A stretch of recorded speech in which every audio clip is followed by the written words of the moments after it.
ఏం బీమారి వచ్చింది నాకు అర్థం కాదు. రైతు బంధు ఇస్తానికి కూడా శాతం అయితే లేదా? ఇంత దద్దమ్మలా రైతు బంధు కూడా ఇయ్యరా? నియమ ఇస్తే ఇచ్చినవి ఇవ్వకపోతే ఇయ్యలే, ఇస్తే ఇచ్చినవి ఇవ్వకపోతే ఇయ్యలే.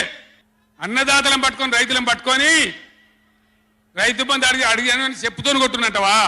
ఎన్ని గుండెలురా మీకు? ఎట్లా మాట్లాడతారు? కండకావరమా? కన్ను నెత్తికొచ్చినాయా? ప్రజలని నానేది అట్లా. ఒక్క మాట చెప్తున్న జాగ్రత్త, నోడు దురిసి మాట్లాడటోలారా. చెప్పులు పంటలు పండించే రైతులకు కూడా ఉంటాయి.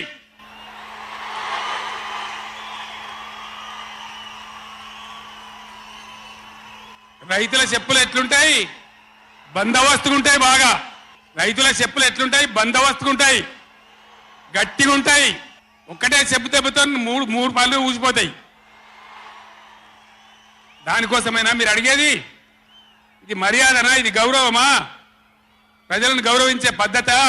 నీకు చేత కాకపోతే మాఫ్ చేయండి, జరగని ఎన్నిక చేరిస్తా అని చెప్పాలి. వెళ్తలేదు అని చెప్పాలి, మాకు చేయలేదు అని చెప్పాలి.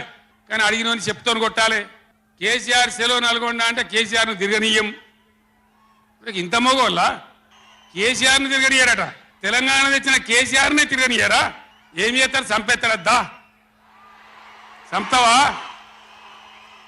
దా వ్యాపారం చంపుతావుదా?